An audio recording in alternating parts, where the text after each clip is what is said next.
Kowe iki kaya sing tau dadi satpam ning komplek perumahan kae mbrisik kae. Ah iya.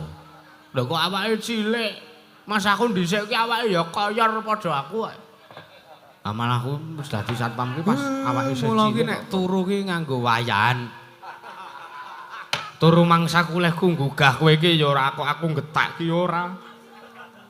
Kowe tangi-tangi dhewe melek-melek dhewe kok ya sidole kumat penyakitmu Nala Gareng. Nuwun pangapunten Bapak. Ndara Gatotkaca sarawipun Ndara Gatotkaca kula ngaturaken sembah bekti kula kunjuk Ndara. Nala Gareng Jota Tampa Pangestu Tampanana. Kula pun diakarya jimat dipun prayogiaken lenggahipun kaya wis ora kurang kepenak Nala Gareng.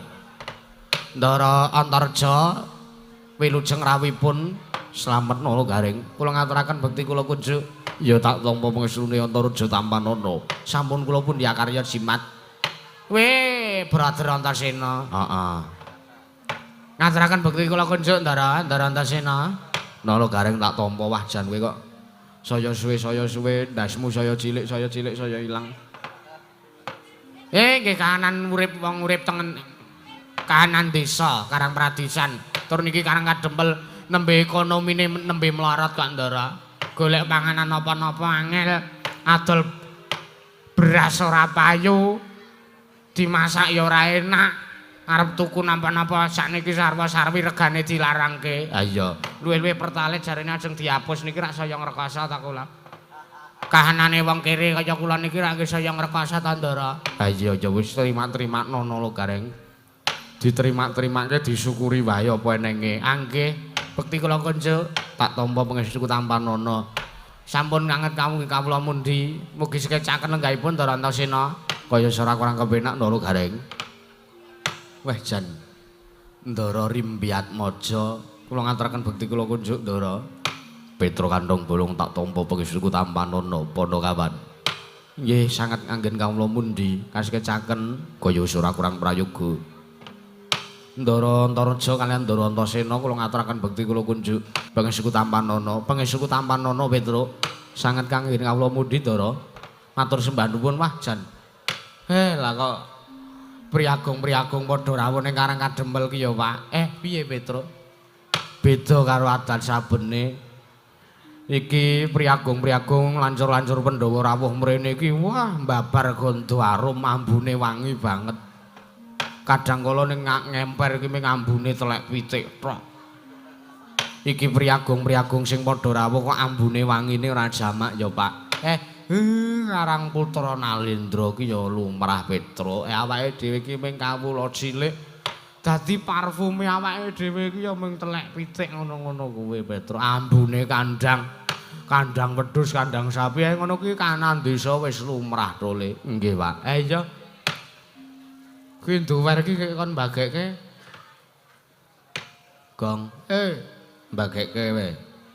Kosek ngenteni gula tahe dinehke. Lho. Kowe kok ming mbagekke kok pamrih. Ora kok pamrih, Tru. Kosek to, aku mau reti rawuh Ndara Antasena kae mau ki nggembol sesuatu. Lho. Nggembol sesuatu. Empuk mau diadahi kresek ireng kok. Pangrasaku kae mesti cetha kae gula teh. Arep dinehke karo bapak, arep dinehke karo aku. Lah ning kok ora ndang ditokke. Kemo ki gawane Ndara Antasena ya, Gong. Kowe ki apa ora kelingan? Apa? Ndara Antasena ki rono-rono mesti nggawa tas kresek. Weh lah, isine to gula teh apa? Udu kok gula teh ning ora. Isine ki kaya ta bangsa tisu ngono kuwi, Gong. Weh lah Ndara Antasena perawatan kok, Gong. Weh lah. Tisu monggo, Ndara. Kok terus monggo ngono wae lho ora ana.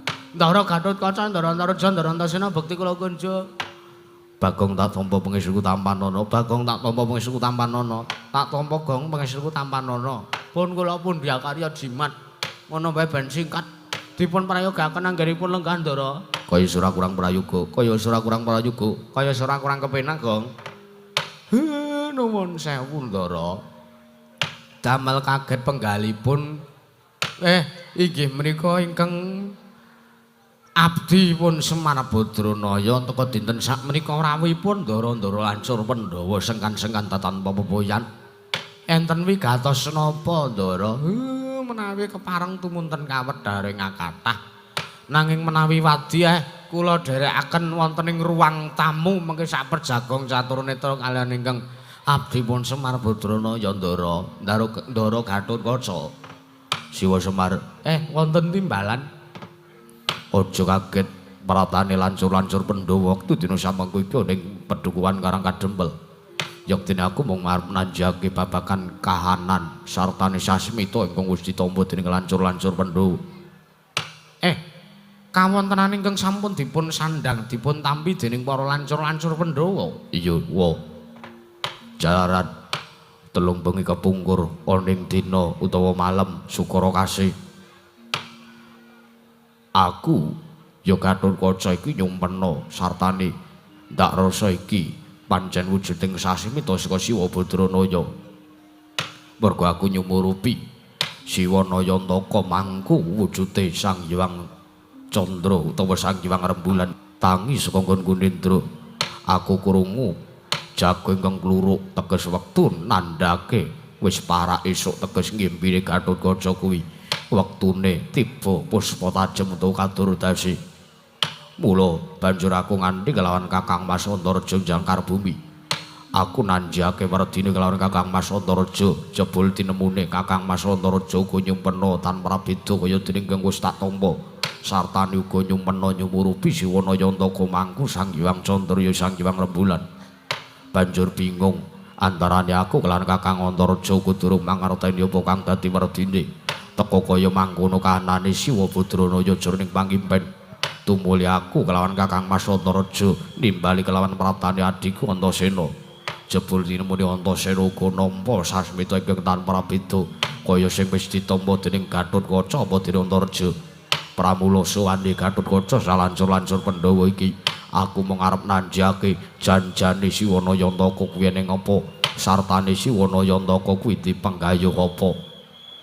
Lan yen to pancen Siwa Nayantaka kuwi dipenggayuh ndak jaluk paringa dawuh wa. Iya wa. Aku bingung mergo nalika semana nampa sowane adikku Pringgondani ana ing kesatriyan jangkar bumi aku nampa sowane Gatotkaca dheweke ngandhakake yen to si Gatotkaca nyumpena sartane pasumpenan kuwi diwerdekake wujuding sasmita dening Yayi Gatotkaca ing Pringgondani.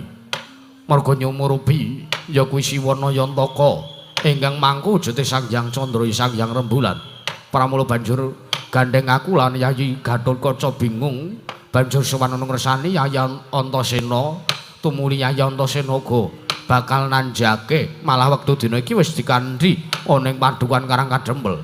Mula wa eneng wigati apa sartane Siwa Nayantaka dipenggayuh apa paringa dawuh. Heeh, Kek. Kakekne Semar mbok paring dawuh aja mung meneng wae. Nek pancen kakekne Semar kuwi ndek panjangka apa sing dijangka dening Kakek Semar, nek pancen duwe gegayuhan apa sing mbok gayuh mengko ben anak-anak Pandhawa sing mbudidaya sartane anak-anak kae. Ambel gagak sadulita embel. Nuwun sewu. Kula niku mung nembe rerasanan anak-anak kula kemawon dereng wonten ingkang kula kandhani. Anak-anak kula niki dereng enten sing tak omongi. Lah kok jebul para priyagung, para lancur-lancur Pandhawa kok teka sampun priksa. Matur sembah nuwun sanget nggih Ndara. Jalaran paduka sedaya mriku sampun pana lan sampun saged krasa nek Semar duwe gegayuhan. Teges Semar bakal duwe gawe. Lah saiki nek pancen kakekne Semar arep duwe gawe. Duwe gawe apa? Apa Siwa Nayantaka kakekne Semar arep duwe gawe mantu? Nek duwe gawe mantu sing dirabeke sapa? Apa Nala Gareng, apa Petruk, apa Bagong? Nek tak kira yen kowe arep ngrabeke Bagong ora mungkin mergo ora ana sing gelem. Kan ora boloku dhewe tak dupak cangkeme kok terus. Sabar. Ora kena ngono kuwi ora kae. Priyagung kae satriya sak geleme dhewe anggape aku ki rawani rabi pindhong napa piye? Aku rabi ra wis ping 3 iki ta, Truk. Ah iya. Rabi ping 3 iki awakku dadi kaya kabeh kaya ngene kok. Ah iya. Ayo terima-terimake wong kanane berarti karo bojomu sing saiki kowe iki makmur. Makmur kuwi makmur. Awakku kaya kabeh. Ayo ora apa-apa. Terima-terimake kok ora. Nuwun sewu kula niku janjane mboten pengin ngrepoti kalian para bendara-bendara mengke ndak sinengguh.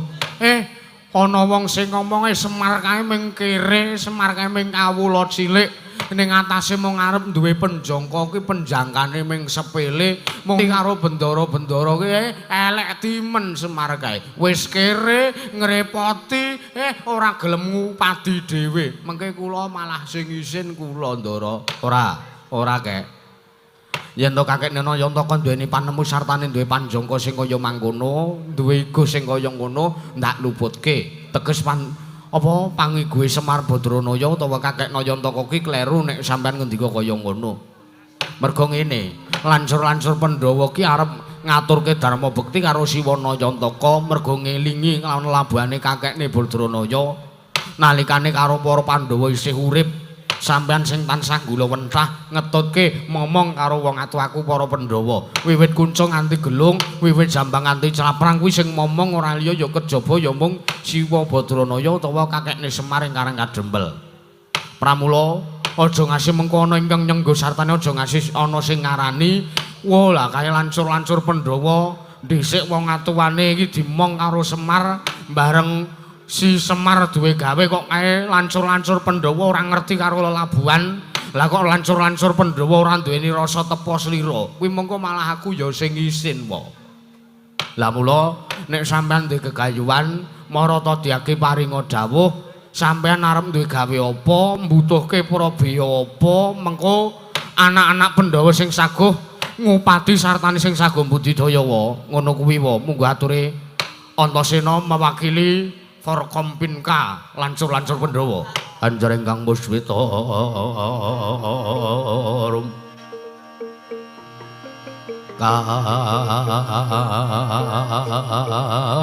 kasilireng samirana mrih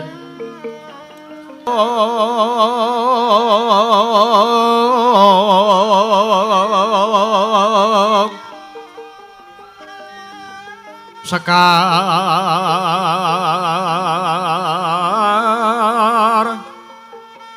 kadok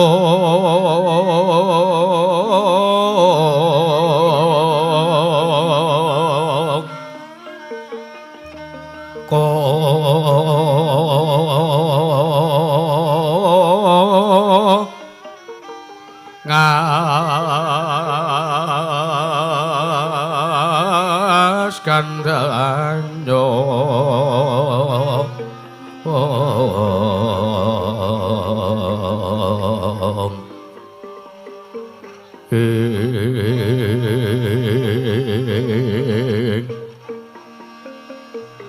mawe raras retnaning driya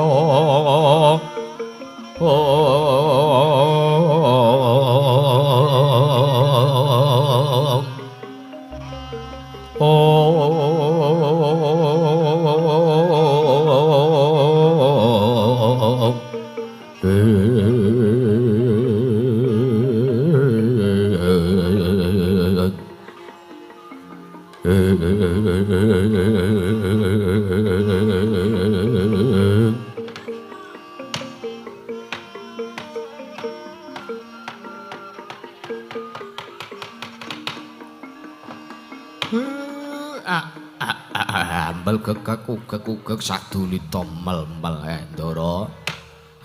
Bombong kang tanpa upama ning atase ming sak drajating Semar kemawon. Kula ming nembe rasanan, kula niki ming nembe batin. Lah kok teko para lancur-lancur ngawuningani jumateng napa sing digayuh dening Semar Badranaya. Ngapunten Ndara. Sejatosipun kula 3 minggu niki niku nembe batin. Nembe rasanan nek kula sak kawula Karang Kadempel niku kepengin miwiti anggen kula mbangun desa Ndara. Siwa Nayantaka arep mbangun desa. Nggih. Mboten namung desa utawi Karang Pradesan tok kemawon ingkang badhe kula bangun. Ning kula ancasipun badhe bangun desa menika, bangun desa Natanagara niku sing kula gayuh. Niku sing dadi panjangane Semar Badranaya. Kula pun rasanan niku pun 3 minggu. Anak-anak kula niku setunggal kemawon dereng wonten sing kula kandhani. Lah kok teko sampean para lancur-lancur Pandhawa sampun sami priksa niku. Syukur alhamdulillah wa syukurillah wa la ilaha illallah wallahu akbar. Iya. Yakti pancen yen ngono sasmita sing tak tampa kuwi mau Siwa. Ya kuwi aku nyumurupi Siwana Yantaka mangku wujute Sang Hyang Rembulan Tuwa Sang Hyang Candra. Teges kuwi Siwana Yantaka bakal duwe kekayuhan yo kepengin bangun desa. Mbok bilih ngaten kemawon. Wong Semar niku mung nembe rasanan tur nek kula arep miwiti bangun desa niku sing ajeng kula nggih ragat napa, sing ajeng kula nggih modal napa. Wong kula niku ming kawula cilik, kula niku ming wong tiyang alit, kula ora duwe napa-napa sing iso kula nggih piandel. Tur nek enten sing ajeng bantu mesti rak kula pekewuh lek ajeng nampa. Ora ngono wae sik kae. Nek sampean ndek pengigo kaya ngono luput wis tak omongi bola-bali to. Iki lho, anak-anak Pandhawa Nayantaka. Lah saiki rak wis cetha gandeng kakek Nayantaka ki arep duwe gawe ya kowe pengin bangun desa Natanagara. Mula tak suwuni. Sing dadi syarat-saranane nggone arep bangun desa Natanagara kuwi apa? Apa bondo? Apa wujute material, semen, pasir, watu lan sak piturute utawa wesi utawa apa sak liya-liyane sing kanggo bangun Karang Pradesan mungganing Kutagara, apa pancen kuwi mbutuhke dana prabiya apa pancen mbutuhke dhuwit sing akeh saiki paringa dawuh karo anak-anak Pandhawa. Mboten kok Ndara, mboten. Anggen kula badhe bangun desa Natanagara niku kok mboten mujudaken papan sing endah sing magrung-magrung niku mboten. Anggen kula badhe bangun desa Natanagara ki ora kok kula arep gawe gedung-gedung pencakar langit. Anggen kula badhe bangun desa Natanagara ki ora kok kula arep mbangun omah-omah apik. Lek kula arep bangun desa niku kok ora kok teges kula arep gawe hotel penginapan lan sak miturutipun meniku mboten. Mergo sareng kula pitung, papan sing endah, sing apik, sing modern kaya ngono kuwi ora wurunga mengko mung dadi papan kanggo maksiat. Ming dadi papan kanggo perkara-perkara sing ora cetha. Niku malah mengke tundane Semar sing dosa, merga Semar melu mbangun papan sing bakale digunakake kanggo maksiat senonoh lan sak piturutipun menika. Ngono kae. Nggih. Pramila sing ajeng kula bangun niku ora kok wujud tata lahir sing kula bangun, wujude omah, infrastruktur, dalan lan sak piturutipun niku mboten. Sing ajeng kula bangun niku batine para kawula sak Pedhukuhan Karang Kadempel. Sing ajeng kula bangun niku wondene kula nginaken teges mbangun. Teges bangun niku ora kok ming bangun. Ginakaken inggih menika wujudipun tenaga utawi akal niku babar pisan mboten.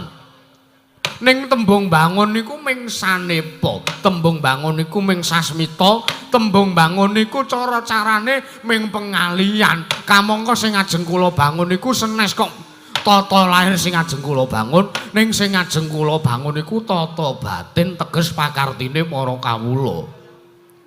Jernyatane jaman sakniki nuwun sewu.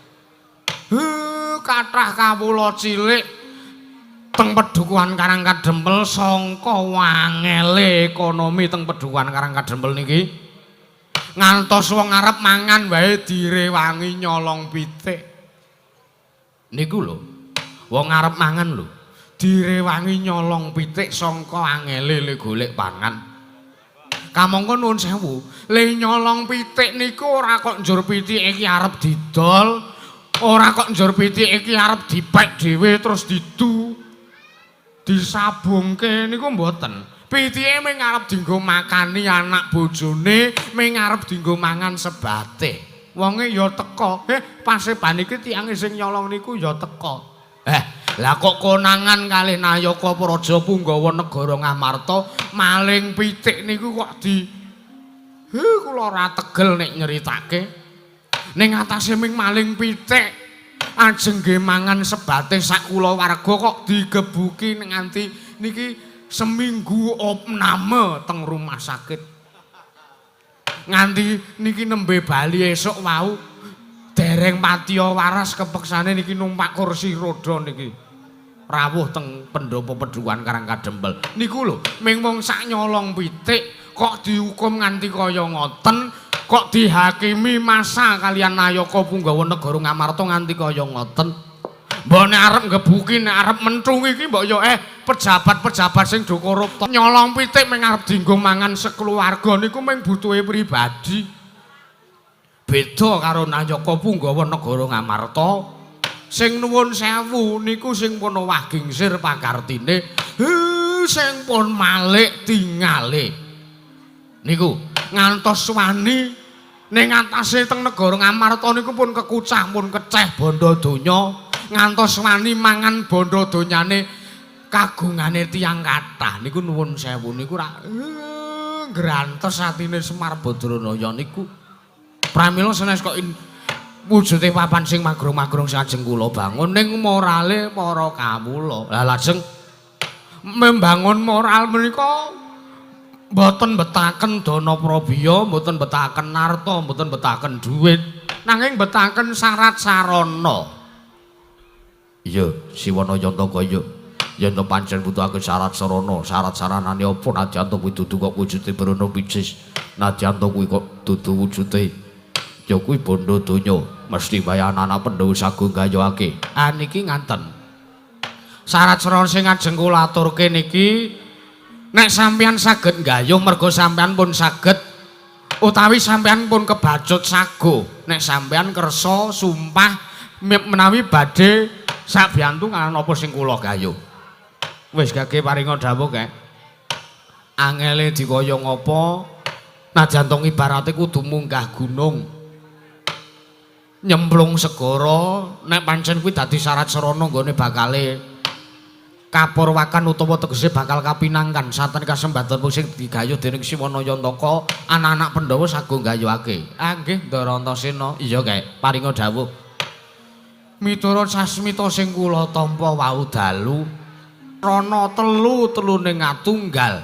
Wondene telu-teluning atunggal menika pusaka tigang negari sepisan, pusaka negari Ngamarta aran pustaka Jamus Myang Jimat Kalimasada. Angka kalih pusaka negari Ndarawati aran Kyai Senjata Cakra. Lajeng angka 3 pusaka negari Mandura aran inggih menika Kyai Nenggala. Niku sing dadi dawuhing dewa Ndara. Marekaten prayitna semuriris eka bali.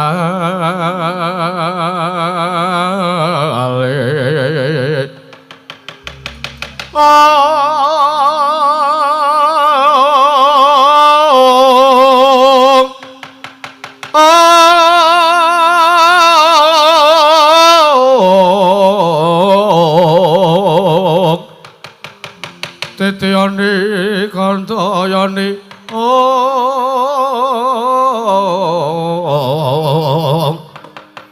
Trisunya Purnama sasi kilar-kilar semedyan ning tengahing latar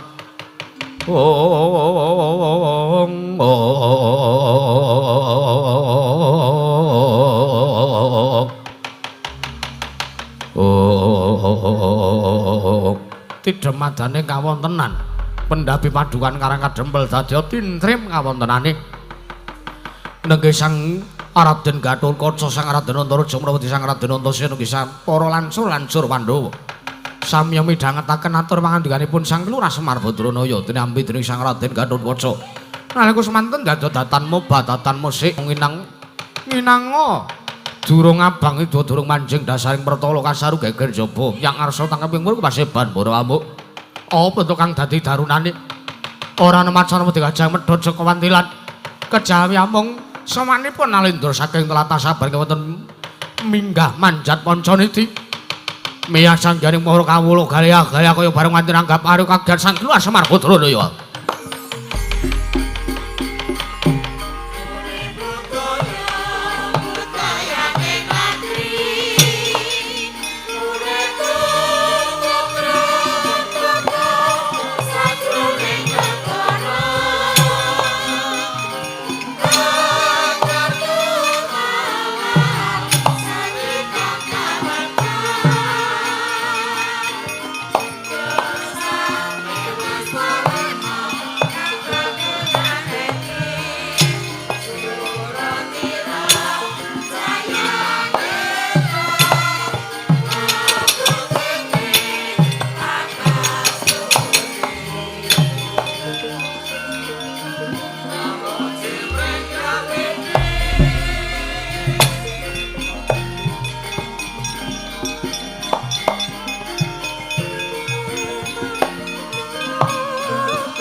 Mandha alun tata trapsilanira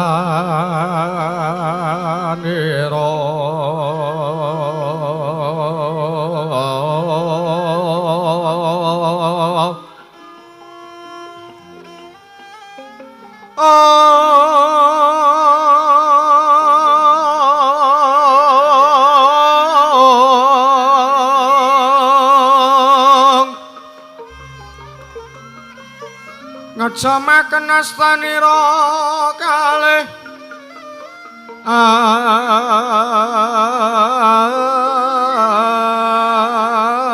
astanira kalih pisan yen ngandika magawe pranta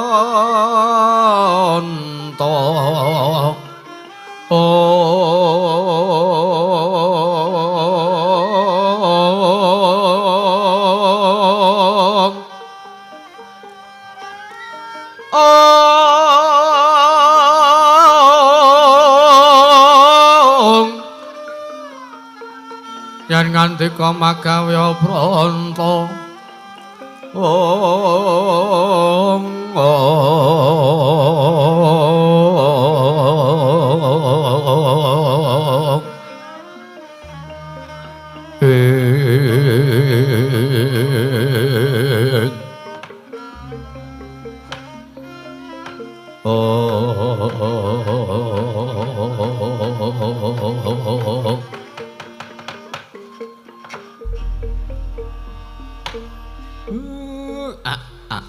ambel kekek sadulita embel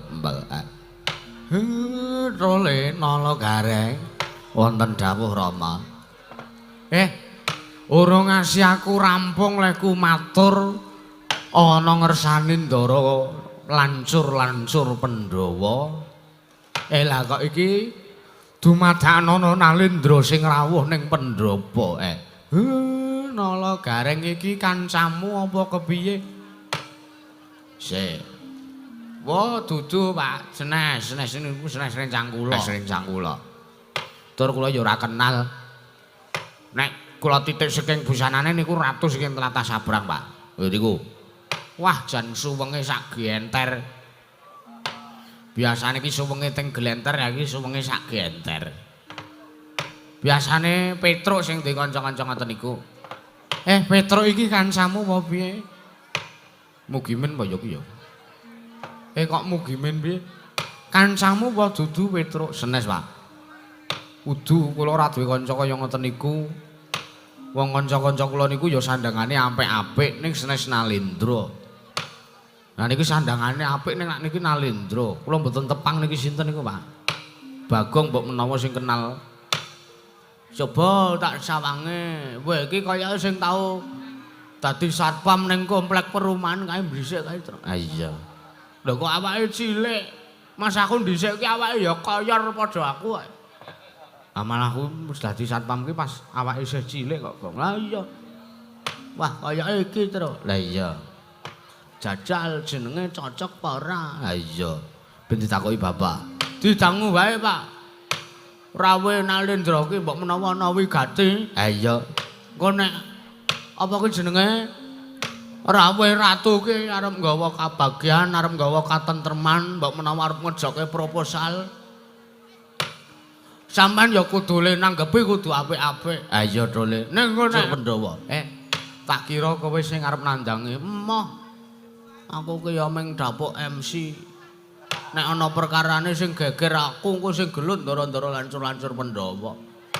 Jare wis agoh nganu ngewangi apa sing dadi gayane bapak. Wis menengo wae. Ratu iki tak dangune. Monggo, Pak. Nuwun sewu sinuwun damel kaget sotaning manah ingkang abdipun Semar Badranaya. Wondene paduka Gusti kula Sang Nata rawuh wonten ing Pandhawa. Padukuhan Karang Kadempel. Mbok bilih dipun keparengaken kula mangertos. Paduka menika sinten? Nalendra saking pundi? Sinten jejulukipun sinuwun? Wela tala. Ya jagat pangesungkara wayah tur jagat.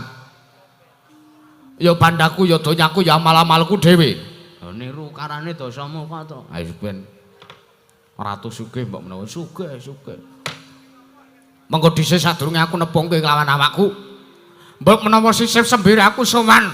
Apa pancen bener nggonku sowan iki ana ngersane sing jenenge Semar Badranaya? Apa pancen bener wektu dina iki aku nedeng sowan ning Padukuhan Karang Kadempel?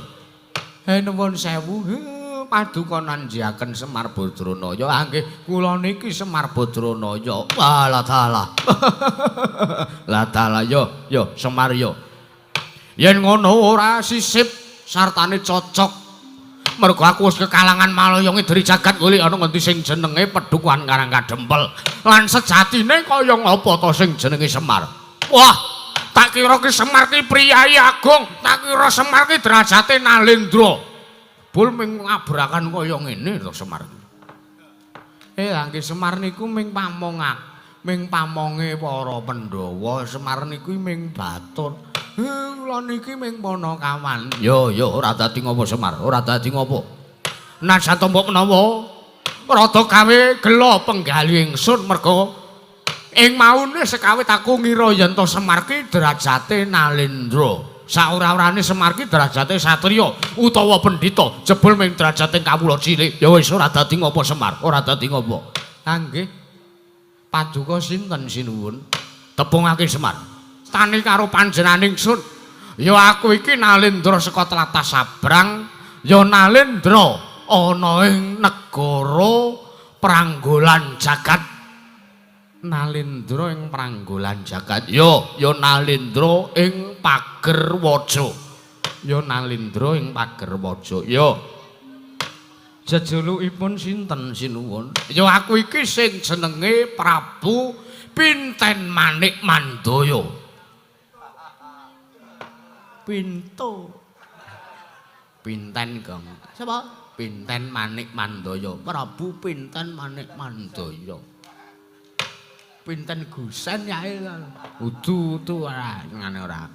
Prabu Pinten Manik Mandaya. Ya Prabu Jaya Sudibya. Nggih, Prabu Jaya Sudibya. Ya Prabu Anom Sudira. Ya Prabu Anom Sudira. Nggih, asmane kathah. Ya Semar nggih. Sarawuhipun wonten Padukuhan Karang Kadempel, kula ngaturaken sembah bekti kula kunjuk. Tak tampa pangestuku tampanana Semar. Nggih, kula pundhia karya jimat Gusik Semar. Ning atase kowe iki mung sak derajate kawula cilik, kowe iki ming Panakawan, kowe iki ming batur. Kowe iki ming wong elek nyolok mripat, kowe iki wong loro saudon telu saurupan. Gusik lah kok iki dadi pendhok. Iki sapa Semar? Nuwun sewu. Niku bendara kula lancur-lancur Pandhawa. Niku bendara kula para putra-putra Pandhawa sing lenggah teng wingking sampeyan pas caket niku Niku satriya pringgondani Ndara Gatotkaca. Lho, Raden Gatotkaca rawuh mrene. Nggih. Wah, edyan jagat Dewa Bathara. Ya jagat Pangestu-Kara. Semar. Kawula sak negara kuwi padha gandrung-gandrung karo sing jenenge Raden Gatotkaca. Nganti kawula wong lenang-lenang ning negaraku kuwi padha macang fotone Raden Gatotkaca merga saka gandrung sangkale idola karo sing jenenge Raden Gatotkaca. Malah aku iso ketemu langsung ning kene iki. Wah, bombong sing tanpa upama Semar. Ah nggih, nggih. Wah, edan ora kok tak takon. Kok iso Raden Gatotkaca rawuh ning Karang Kadempel iki dayamu apa? Niku pun biasa. Adat saben sing sok rawuh mriki niku Paklike Ndara Gatotkaca inggih menika Ndara Janaka. Raden Janaka? Inggih. Ya Raden Arjuna? Inggih. Satriya sing kondhang pelantanganing jagat. Wah. Nuwun sewu senes kok pelantanganing jagat. Lelananging jagat lancuring bau. Lah ya kuwi maksudku. Kulino rawuh mrene. Ah nggih niku pun biasa pendak-pendak sore niku mesti rawuh mrene. Wah idian-idian jagat Dewa Bathara. Semar. Pripun? Mbakku to jaluke tanda tangane Raden Janaka. Aku ki gandrung tenan karo sing jeneng Raden Janaka. Wah, satriya biaguse separo jagat dipek dhewe. Angke niku kulino rawuh mriki. Ya, ya. Sing lenggah ning mburiku iki Raden Gatotkaca. Angke niku Raden Gatotkaca. Wah, satriya kaya pesawat. Mabur war-war. Wah, umpama aku iso duwe kadigdayan padha karo Raden Janaka wis gleleng pacakku gemelo sirahku. Njur sing lenggah ning mburi Raden Gatotkaca iki sapa, Semar? Niku kadange Werda Ndara Gatotkaca niku Ndara Antareja. Raden Antareja Semar. Iki mung kawula cilik wae kok iso ngrawuhke karo Raden Antareja. Iki satriya putu dewaning ula. Wah, iso rawuh mrene iki luar biasa tenan Semar. Nggih, nggih. Niku nggih pun kulino rawuh mriki wong niku dolane kalih anak kula Petruk. Wah. Anakmu sok kerep dolan karo Raden Antareja? Ah nggih. Walah dalah. Jagat Dewa Bathara. Hah. Elok tenan kowe Semar. Njur sing lenggah ning mburi dhewe kuwi malang kerik. Ora ndek tata krama. Ngadeng jenjreng mripate menteleng. Dolongap-dolongap kuwi sapa Semar? Niku Ndara Antasena. Raden Antasena? Ah nggih. Wah, kondange wong kocluk, kondange wong ora genep nalare. Senajan to ngoten-ngoten kae niku digdaya. Ayo. Senajan to satriya sing nuwun sewu kocluk nanging kuwi satriya sing dugal kewarisan. Teges satriya ya Raden Antasena kuwi kena lara luputing pati. Wah, luar biasa. Elok tenan kowe Semar. Elok tenan. Engko tak foto karo sing rawuh ning kene yo. Monggo mawon. Sampean ajeng ngersake foto kalih ndara-ndara nggih monggo. Iya. Ning sik sing padha lenggah ning mburi kuwi rak priagung-priagung. Nek kok dadi sing lenggah ning mburimu kuwi wong telu, kuwi wong kaya regul wujudane. Kuwi abrakan apa kuwi sapa kuwi? Niki ampun sembarangan. Niki telu niki anak kula. Lho. Anakmu? Ah nggih. Lho jare Semar ki anake dewa. Ah nggih niki anak-anak kula dewa, gedhe tur dawa. Gedhe tur dawa? Ah nggih, monggo. Niki sing cilik nawake niki kaya kelinci niki anak kula. Iya, udu satriya iki udu satriya. Ning iki pawongan jare mujahate Panakawan niki kondang jare pinter karate Semar. Ah nggih niki murite wong Faihu. Hayya. Hayya la sholat. Niki anak kula Gareng. Wah. Nala Gareng wahidan awake cilik metakil.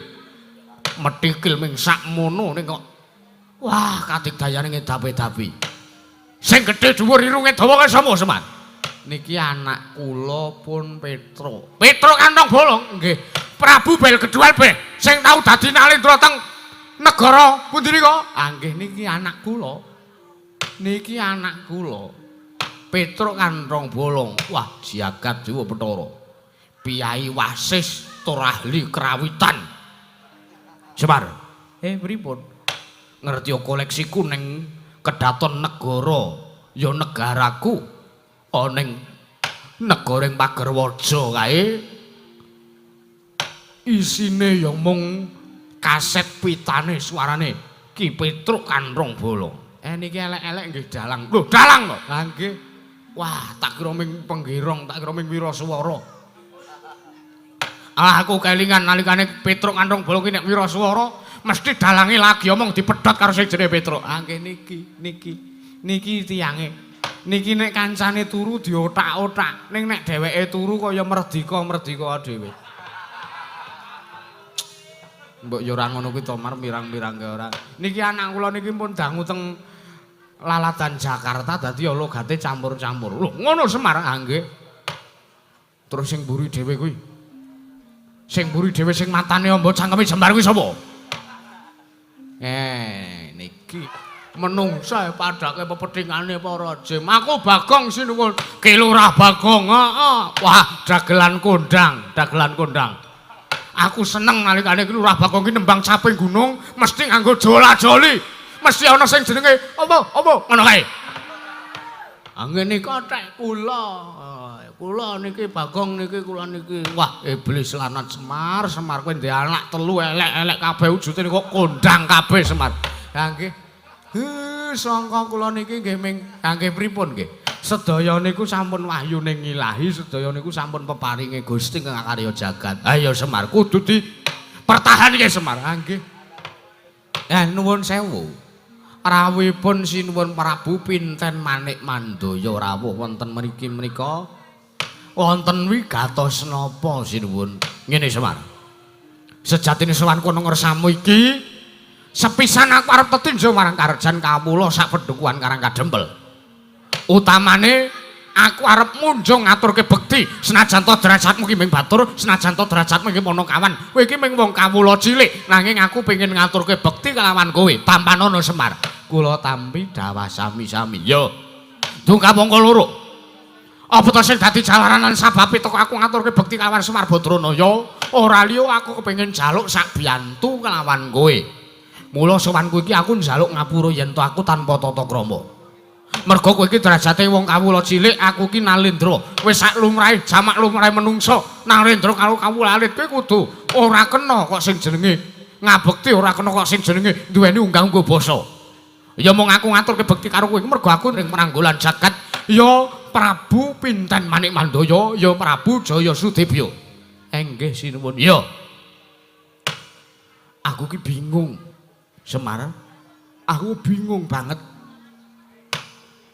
Kekebenganing atine Prabu Pinten Manik Mandaya ki wis tak rasake jarane wektu 3 sasi rikalenggan sak mengko iki. Aku bingung mergo aku mumet.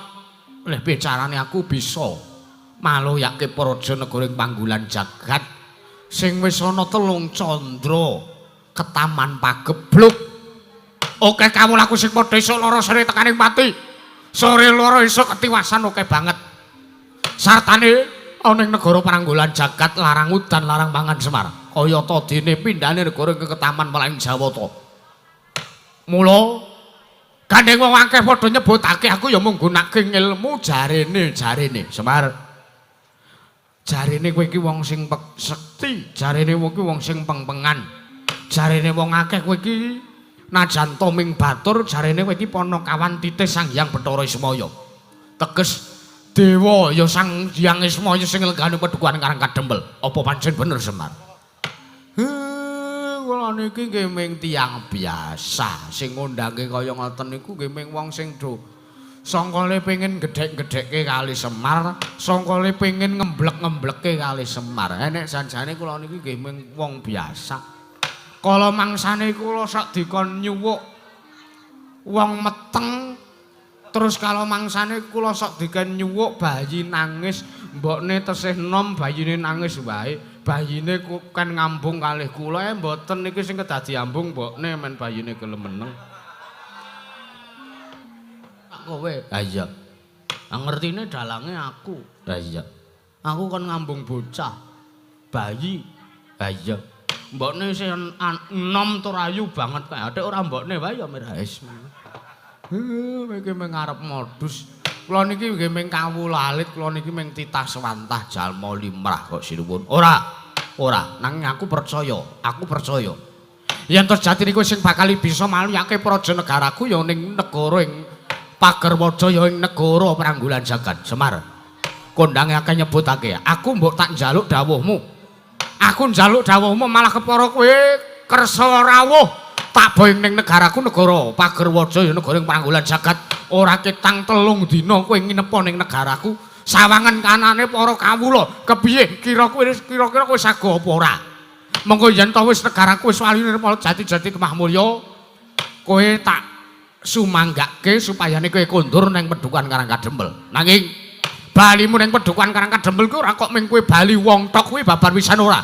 Ning balimu ning Pedukuhan Karangkadempel kowe bakal kemul bondo donya, derajat pangkat sing tumpuk matumpa-tumpa. Anakmu sing kanane kaya ngono kuwi dadi apik kabeh kanane, dadi sarwa-sarwi kecukupan. Merga kowe entuk trimah saka Prabu, ya kuwi Prabu Pinten Manik Mandaya saka panjenengan ingsun nalindring Panggulan Jagat. Piye? Kira-kira kowe gelem tak boyong ning negaraku apa ora? Gelem mau wae merengko ora entuk pajero terusan kowe.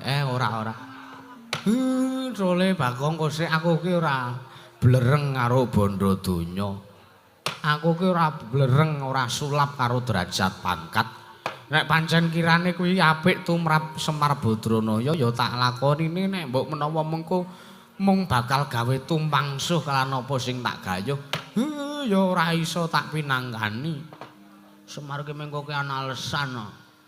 Wis cethuk arep diwenehi kemul bondo donya. Wah ampuh tenan kowe meneh janji gelem ngetutke ratu kuwi engko sik. Ngaten nggih sinuwun. Piye Semar? Wateges kula menika badhe awel. Minangkani kersanipun sinuwun Prabu Mak Pinten Manik Mandaya. Nanging nuwun sewu. Sampeyan priksa to niku priagung-priagung sing rawuh teng mriki niku. Niku ajeng nyekseni sartane badhe sak biyantu kelawan napa sing tak gayuh. Teges napa sing Semar duweni gegayuhan. Lho, kowe ndek gegayuhan? Nggih. Lah, sisantine kowe gegayuhanmu apa? Kowe ndek gawe apa? Gage tak rampungne ben kowe bisa enggal sowan ing praja negaraku ya negara ing Pranggulan Jagat. Nuwun sewu sinuwun. Gegayuhan kula niki kok senes wujute ropian-ropian. Ora kok Semar arep duwe gawe niku mboten ning kula duwe gegayuhan. Kula niki kepengin bangun desa. Kowe pengen bangun desa Semar? Nggih kula pengen bangun desa. Pramila para ndara-ndara lancur Pandhawa rawuh mriki niku ajeng sak biyantu kali Semar nggone kepengin bangun desa. Nek nuwun sewu. Nek kirane niki mengke kula bangun desa rampung sedina, nggih kula sedina tak sowan teng Praja Negara Pranggulan Jagat.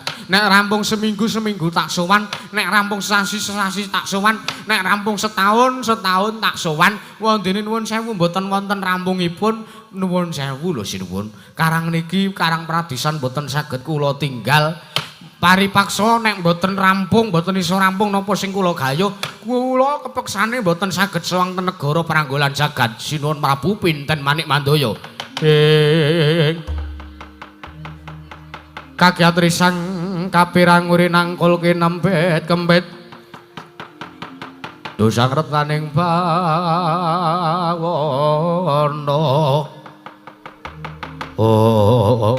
Jebul gawe gelo atine Prabu Pinten Manik Mandaya. Sekawit aku sowan ning Padukan Karangkadempel ki aku ya kuwi matur apik-apik karo kowe, aku arep mboyong karo kowe, kowe tak jak kanthi apik, aku ora ana tembung larani atimu. Nanging jebul tinemune wangsulanmu marang Nalendra Panggulan Jagat ya panjenengan ingsun Prabu Pinten Manik Mandaya. Sajak kowe nyepelekke karo aku, sajak kowe ngentengke kelan apa sing tak suwun marang resane Semar Badranaya. Wektu dina iki kawulaku wis padha nandhang rubeda, kawulaku wis padha ketaman waing Jawata. Lah kok kowe malah penak-penake le semaya. Penak-penake kowe wangsulan. Menehi nah karo aku yen to sedina rampung lehmu bangun desa, kowe arep sowan sedina negaraku. Seminggu rampung kowe sowan, sesasi rampung kowe sowan, setahun rampung kowe sowan. Wondene ora rampung kowe ora iso sowan ning negaraku Semar kowe apa ora mesake kawula ning negaraku. Kae padha melet-melet kanane. Padha kaya ngono padha rekoso ngrasake lara mergo ketaman pagebluk negara Pranggulan Jagat malah kowe kepenak-kepenak kowe mung ngurusi karepmu pribadi. Sekawit aku karep sak biantu karo kowe ben kowe iki makmur uripmu ben mulya uripmu ning Madyapada ora mingkire wae kowe ngetutke karo para Pandhawa. Kowe tak jaluki tulung ora ketamung 3 dina, ora sah 3 dina kowe kesuwen. 3 kedheping meningan kowe mapan ning negaraku ya negara Pranggulan Jagat. Kowe meneh ana syarat srana ben negaraku iso alih nirmala temajati jati temah mulya. Wondene kowe kok malah semaya kaya ngono Semar. Ya, paripaksa aku kudu ngruda paripaksa karo kowe. Terus kowe ora kena tak boyong ning negaraku, aku kudu ngruda paripaksa karo kowe. Semar, apa kelakon yen to aku wis nggunakake srana kasar karo kowe, kowe ora gelem tak boyong negaraku apa kelakon karang kademlak bumi anggo Semar.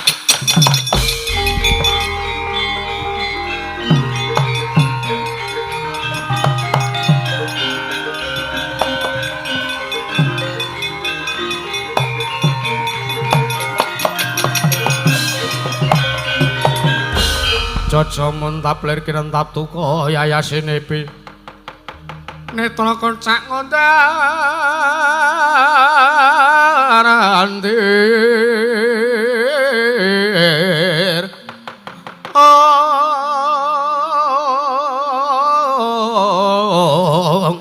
yen sinabet mring sagedheng murub dadi tahono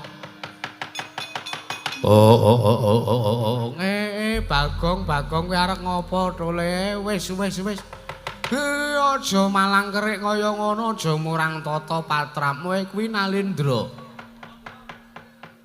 cangkemmu pilih meneng apa pilih tak saduk hah kowe arep tak belani kok malah Bagong aja kaya kowe bisa cocok kuwi Nalendra Mir Ambok dewa ki nek wani arep gawe rusak kanan karang kadempel Bagong wani. Enjur karepmu arep piye? Ratu arep tak nesoni, Mir. Wah, panusmaning jajalanat mriku ki Lurah Bagong. Dasar para nyata rasa basa karo aku. Wis kadung arep gelut kok dadak basa lho sampean. Lho. Arep gelut tegese piye? Sesine mon, aku tak takon karo sampean. Jajare janji arep bumi angus karang kadempel. Ra ya ngono to? Ya, dasar para nyata ki lho.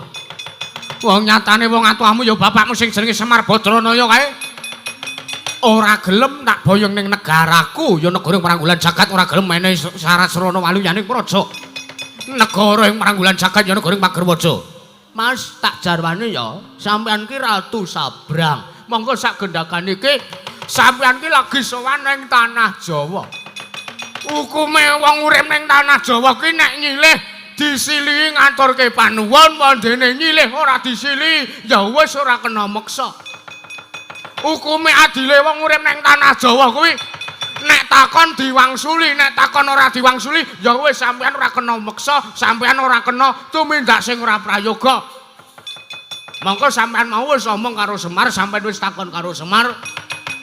Nek Semar gelem diboyong ning negaramu, negara ngendi mau? Pagerwaja ya Pranggulan Jagat. Ngendi mau? Pranggulan Jagat. Pranggulan Jagat. Waton wis rampung gegayuhane Bapak Semar Badranaya. Lah kuwi iki wis menehi semaya, bapake teges wis nyagui. Nek wis rampung apa sing digayuh? Ha kok sampean ngeciwis tanpa guna ucape ndruwili kaya grojokan rewete kaya betot sewu tebo petek kalau anggepe apa nyisik wae karo kuwi padha. Hah? Anggepe ra nek sing belane karang kadempel, nek Semar arep pateni sak karepmu. Wong iki wong tuwa mung ngrepoti. Nek janji kowe ngempet jeneng karang kadempel lho, aja takon dosa. Mungsuhmu du sapa-sapa ning Ndan Ramil Bagong. Wah, aku ora wedi. Lho, ora wedi ya wis, aku ya ora wani kok.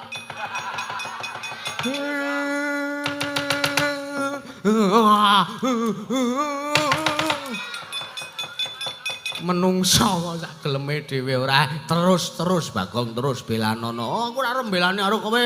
Aku arep belani karang kadempel. aku kuwi dadi pengayomane masyarakat nek nganti tandangku ming mergo sak dhuwit kok aku ora gelem mang. Wah, jur kowe arep ngopo pono kawan Bagong? Aku ora nrimangke, Mas. Ayo. Nek pancane sampean ming arep gawe rusuk kanan Karang Kadempel, mungsuhe dudu sapa-sapa. Ning janji sampean iso kuat nadai tangane Ndara Gatotkaca aku meguru karo kowe 20 taun, Mas.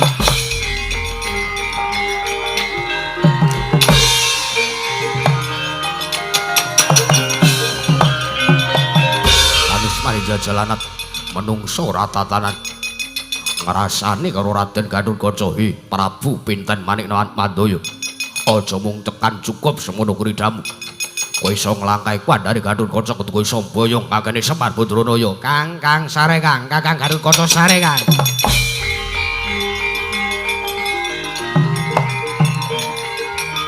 sare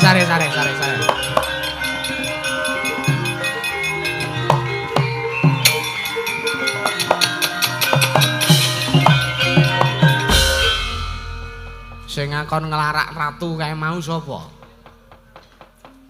Aku krungu dhewe tembunge ratu kae mau piye? Hah? Tembunge ratu kae mau piye? Ngrasani karo aku. Lho. Ratu kae merok jagongan karo Bagong to, Kang? Ya aku ngerti nek ratu kae mau jagongan karo Bagong. Ning pungkasane rembuke ratu kae mau jaluk diuntir gulune. Iki aja sok gawe manuver to, Gong. Ora. Kakang Gatotkaca kaya ngene iki lho. Ayo salah wis kono. Ngono. Aku lho ora mboten omong. Kula niku ora dawuh karo Ndara Gatotkaca. Aku Ndara Gatotkaca coba nek kaya ngeten iki sing salah sinten? Coba tak takon Ndara Gatotkaca sing salah sinten nek kaya ngeten iki? Sing salah kowe. Mboten sampean sing salah. Lho. Dimas Antasena piye? Bagong mau muni piye? Bagong mau ki muni ngene lho.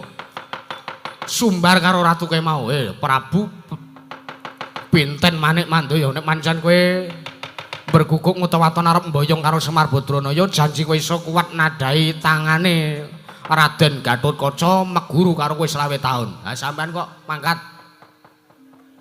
Waduh. Ora waduh ki tenan iki benerke, Gong, benerke. Tenan wau kula niku meng ngomong nek janji Prabu Pinten Manik Mandaya kuat nadai astane Ndara Gatotkaca tak sembah dlamakane 20 taun. Kula mengatakan ngomong ngeten niku, kula mboten ngongkon Ndara Gatotkaca. Kejaba nek kula ngongkon niku nggunakake kalimat perintah. Ngoten lho. Ndara Gatotkaca niki manglarak manggeret cengele niku nembe kula ngongkon sampeyan. Ha niku kula kok ngomong. Prabu Pinten Manik Mandaya tak sembah dlamakamu 20 taun nek ngasih kowe kuat nadai astane Ndara Gatotkaca. Ya nek ditadahi, nek ora. Terus arep ngapa sampean? Waduh, yen ngono iki dudu lupute Bagong nang luputku. Ha lupute sampean wani gawe perkara sampean wani bibiti perkara kudu wani ngramungi perkara, Ndara.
kugek sak duli tomel-mel.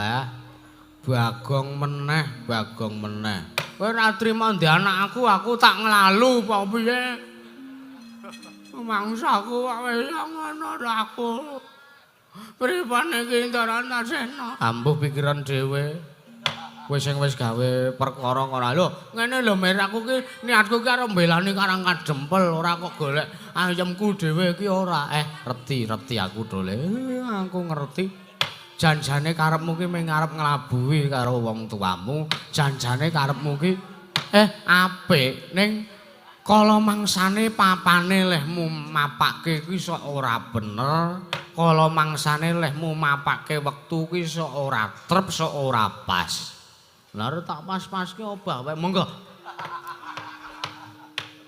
Bagonge cancaidan. Terus ngerti ra? Apa? Jane Bagong mau ngewel nantang ratu. Ngewel ya tetepan mungsuh fene dhek. Nyuwun pangapunten nek anak kula Bagong niki ming ngisahne sok mbibiti perkara. Ora apa-apa. Jaran kan biyen aku ditutke Bagong kuwi isane ya ming ngrepoti kaya ngene. Nek mboten purun kula repoti napa sampean purun kula tutke? Hah? Nek mboten purun kula repoti kok sampean ngejak kula. Lah sing ngejake ya sapa? Mboten ngejak to? Ora. Waduh. Kewirangan to ngene carane. Wis gek kondur kedaton wae mergek limbukan. Sedaya katentreman padukuhan Karang Kadempel kula pasrahaken dumateng Ndara Antasena. Wis ora usah kuwatir, ora usah sumelangke. Tak kira nek mengundurke ya kuwi Nalendra Pranggolan Jagat kemo ndak rasa Kakang Gatotkaca ijen iso ngrampungi perkara. Sing tata-tata sing tenanan lho Ndara. Iya, Kakang Semar. Mergo wong duwe gegayuhan iku abot pacobane abot.